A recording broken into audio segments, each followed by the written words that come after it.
We're going to begin with the inside inspection. The first thing is going to be the air brake check. To begin, we want to make sure that we put our seatbelt on.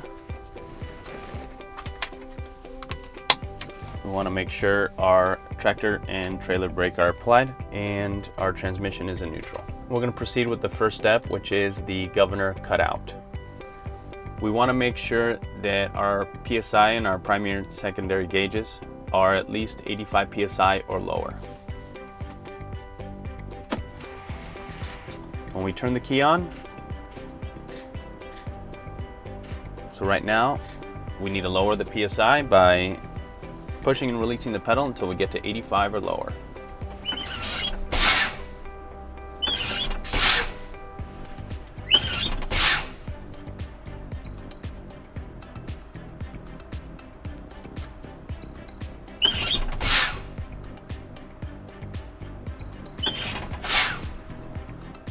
Okay, I lowered the PSI to 78 PSI in the primary and 79 PSI in the secondary.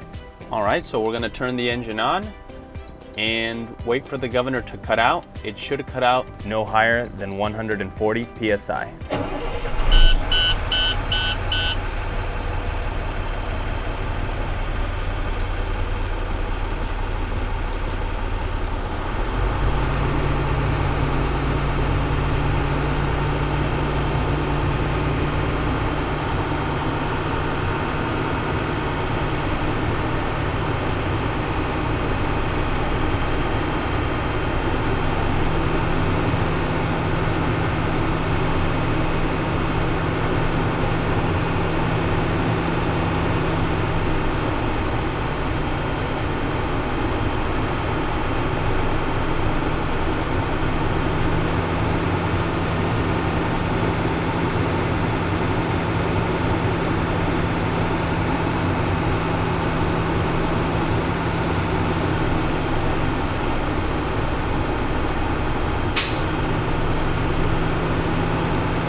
Okay, the needles stopped moving at 123 PSI in the primary and 124 PSI in the secondary.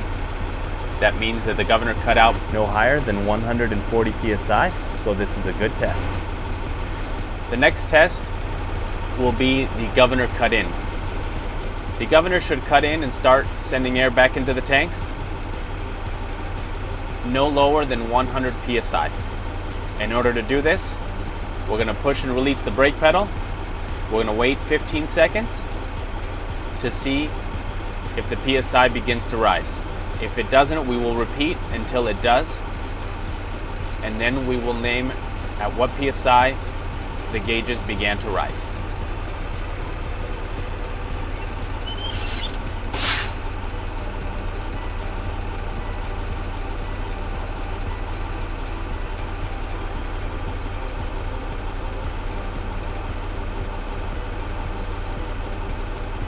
So right there, our primary is at 110. Our secondary is also at 110, and we're going to wait the 15 seconds.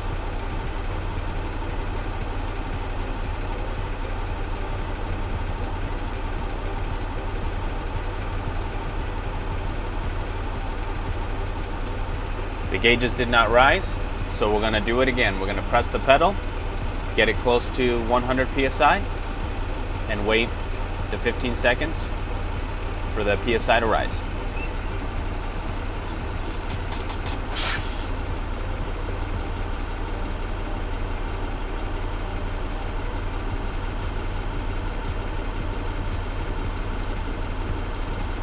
The primary is at 104 and the secondary is also at 104, and we're going to wait the 15 seconds to see if it begins to rise.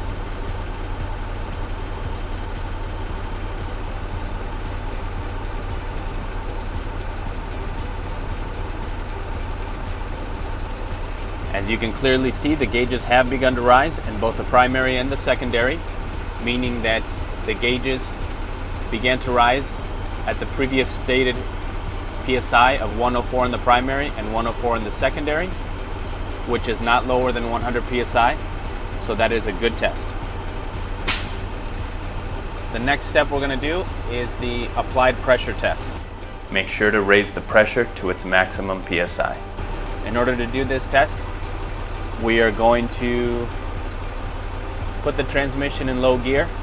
We're going to turn the engine off, and then we're going to release the clutch.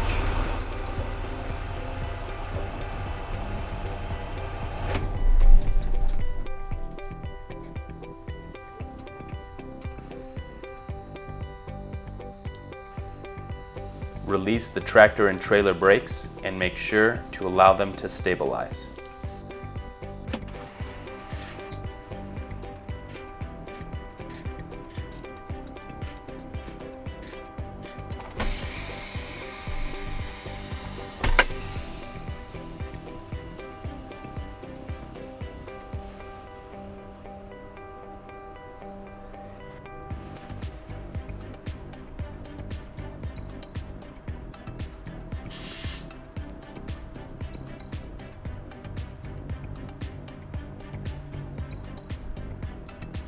Okay, the PSI has stabilized.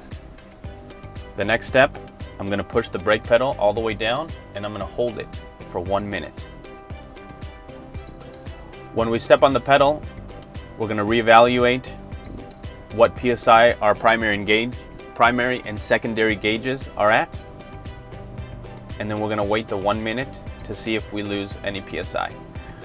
We should not lose more than 4 PSI for a Class A vehicle or 3 PSI for a Class B vehicle.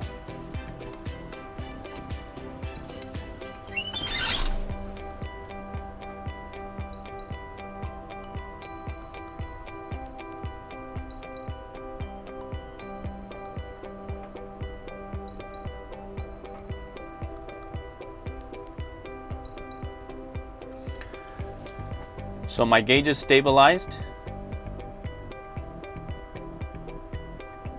at 94 PSI in the primary and 94 PSI in the secondary. And now we will wait 1 minute and we will see how much PSI we lost. Okay, we've waited the minute. Our primary gauge is still at 94 PSI. Our secondary gauge is still at 94 PSI.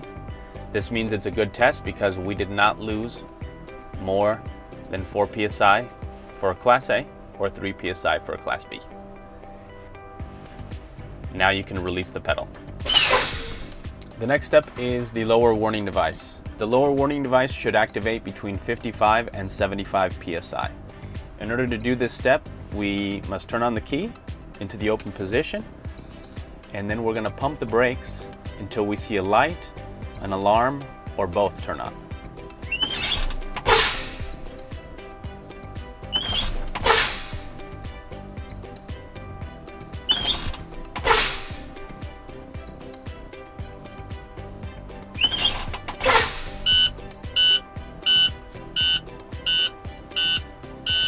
As you can see, our alarm turned on and our light. The primary is at 66 PSI and 64 PSI in the secondary. That means it's a good test because our alarm and our light came on between 55 and 75 PSI. The next step is the emergency pop-out test. The emergency pop-out test, your tractor and trailer brake should pop out between 20 and 45 PSI. So in order to execute this, we will continue pumping the brake until both the tractor and trailer brake pop out, at which point we will call out what PSI they popped out at.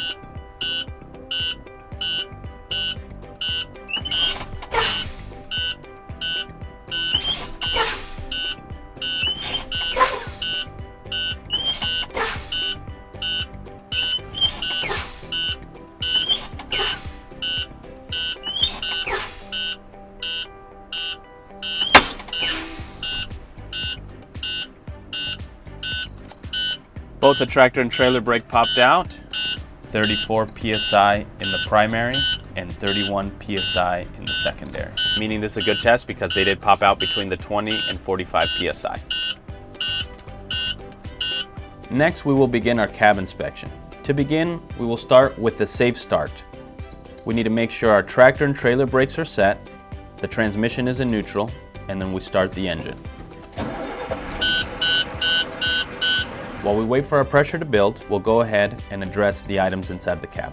First are our mirrors. Make sure they're clean and well adjusted properly from the inside. Our windshield and our rear window should have no illegal stickers, obstructions, or damage. Wipers and washers. The arms and blades must be secure, not damaged, and operate smoothly. The washers must work. Light indicators. The left and right turn signals, four-way flashers, high beam, all indicators must work. The oil gauge. It must be working and between 40 and 60 psi or normal operating range. Temperature gauge.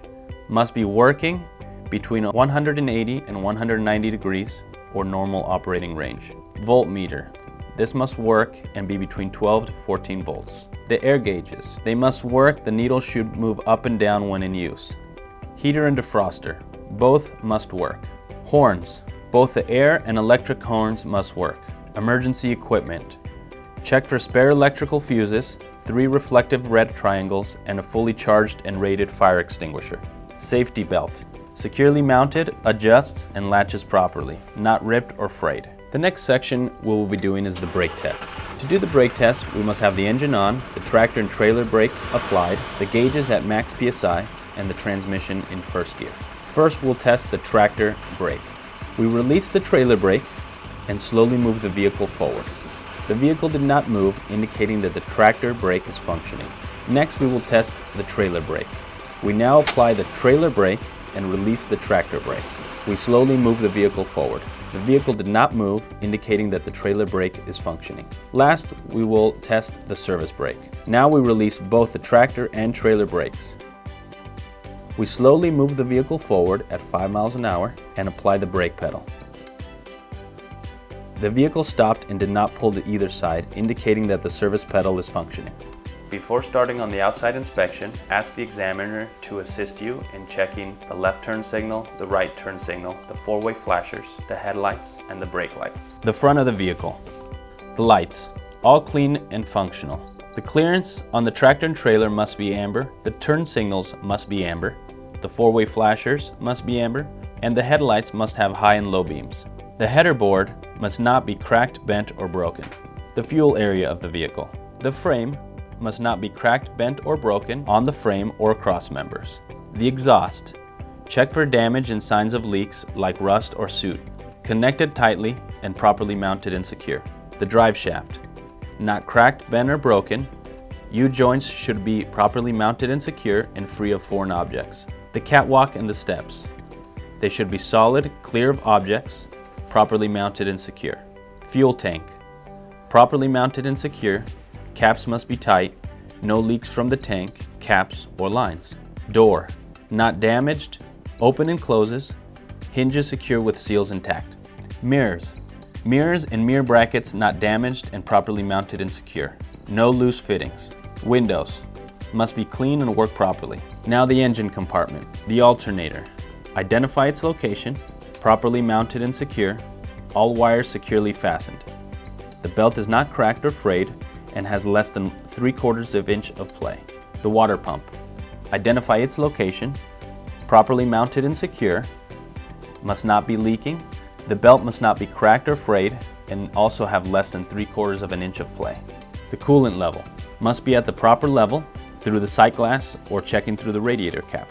Hoses and leaks. Look for dripping fluid on the ground around the engine and transmission.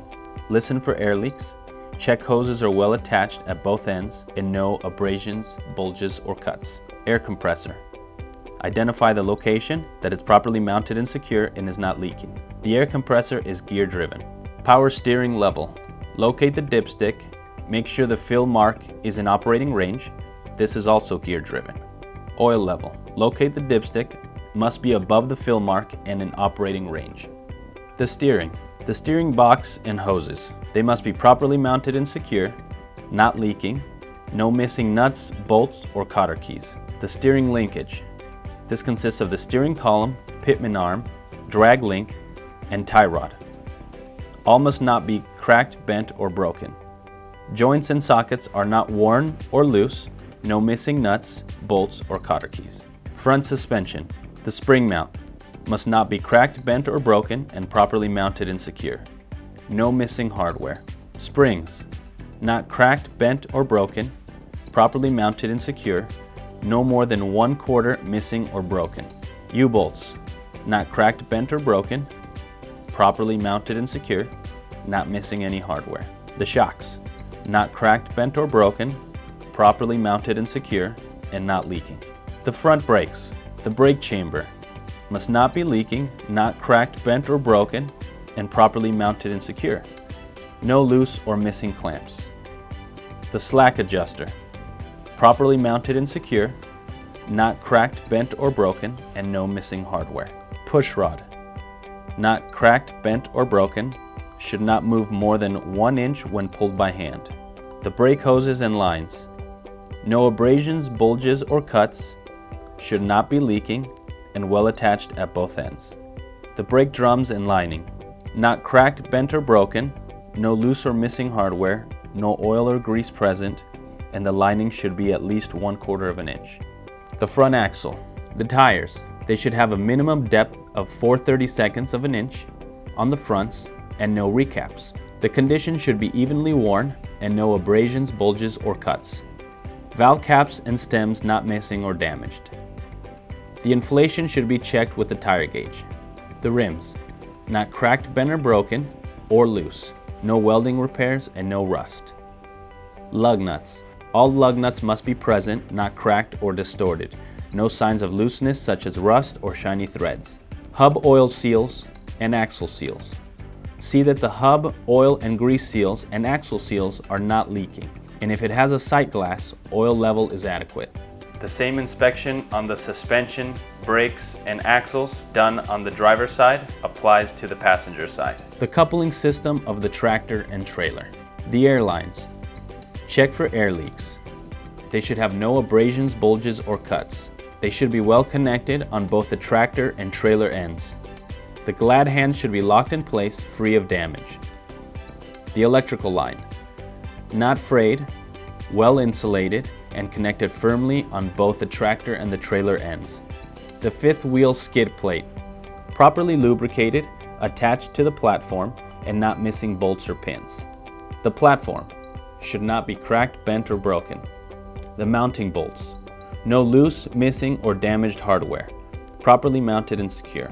The release arm and safety latch. The release arm is in an engaged position and safety latch in place. The locking jaws. They should be fully closed around the kingpin and not damaged. The kingpin should not be cracked, bent, or broken. The apron should not be cracked, bent, or broken. The gap. There should be no gap between the fifth wheel and the apron. The rear suspension. The spring mount.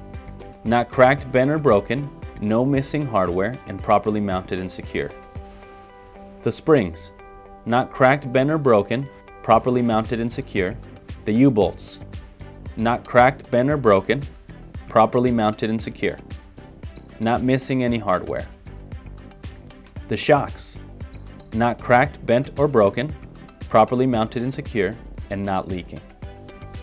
The airbags, not leaking, properly mounted and secure, and no abrasions, bulges, or cuts. The torque arm should not be cracked, bent, or broken, and should be properly mounted and secure. The rear brakes.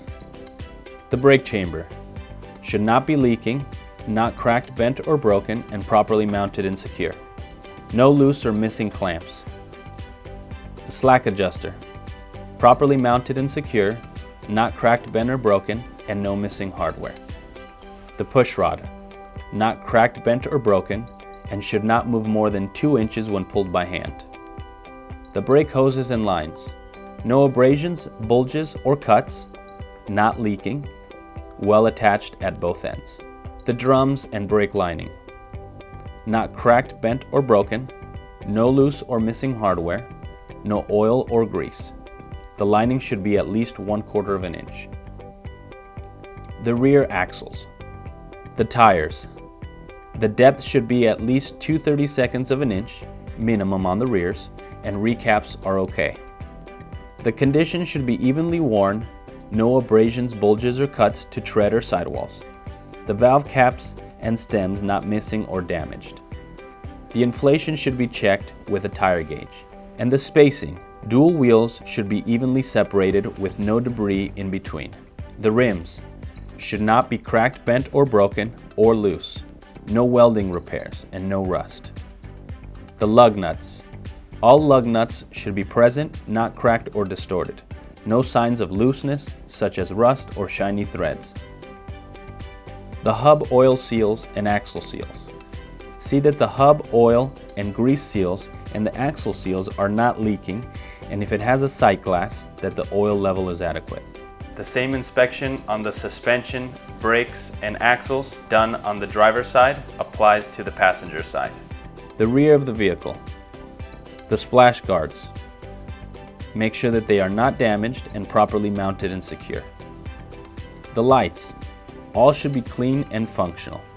The reverse should be white, the brake light should be red, the tail lights also red, the turn signals red, and the four-way flashers red. The side of the trailer. The landing gear must be fully raised, no missing hardware, the crank handle is properly mounted and secure, and the support frame not be cracked, bent, or broken. The frame should not be cracked, bent, or broken, no broken welds, holes, or other damage to the frame, cross members, or trailer floor. The lights and reflectors should all be clean and functional. The clearance lights should be amber. The turn signals should be amber. The four-way flashers should be amber, and it must have the proper reflective tape. The trailer suspension. The spring mount should not be cracked, bent, or broken, and have no missing hardware. Should be properly mounted and secure. The springs should not be cracked, bent, or broken, should be properly mounted and secure, and have no more than 1/4 missing or broken. The U-bolts, not cracked, bent, or broken, and properly mounted and secure, should not be missing any hardware. The shocks, not cracked, bent, or broken, properly mounted and secure, and not leaking. The airbags, not leaking, properly mounted and secure, and no abrasions, bulges, or cuts. The torque arms, not cracked, bent, or broken, and properly mounted and secure. Next is the trailer brakes. The brake chamber, not leaking, not cracked, bent, or broken, and properly mounted and secure. No loose or missing clamps. The slack adjuster, properly mounted and secure, not cracked, bent, or broken, and no missing hardware. The push rod, not cracked, bent, or broken, should not move more than 2 inches when pulled by hand. The brake hoses and lines should have no abrasions, bulges, or cuts, should not be leaking, and should be well attached at both ends. The drums and brake lining, not cracked, bent, or broken, should have no loose or missing hardware, no oil or grease, and the lining should be at least 1/4 of an inch. The trailer axles. The tires should have a minimum depth of 2/32 of an inch on the rears, and recaps are okay. The condition should be evenly worn with no abrasions, bulges, or cuts to tread or sidewalls. The valve caps and stems should not be missing or damaged. The spacing. Dual wheels should evenly be separated with no debris in between. The rims should not be cracked, bent, or broken, or loose. No welding repairs and no rust. Lug nuts. All lug nuts must be present, not cracked or distorted. No signs of looseness such as rust or shiny threads. The hub oil seals and axle seals. See that the hub oil and grease seals and axle seals are not leaking, and if wheel has a sight glass, oil level is adequate. The same inspection on the suspension, brakes, and axles done on the driver's side applies to the passenger side. Rear of the trailer. The splash guards must not be damaged and properly mounted and secure. The lights should all be clean and functional. The clearance lights should be red, the brake lights should be red, the tail lights should be red, turn signals should be red, the four-way flasher should be red, and it should have the proper reflective tape. The door The rails and rollers or hinges should not be cracked, bent, or broken. The door should open and close. With this, we conclude the outside inspection.